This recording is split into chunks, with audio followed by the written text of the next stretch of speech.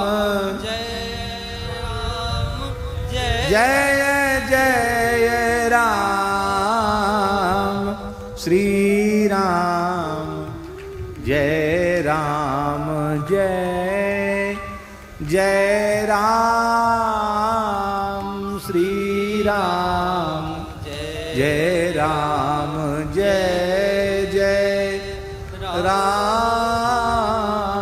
श्री सीताराम नाम महाराज की, श्री कामधेनु गौ माता की जय। जय जय श्री राधे।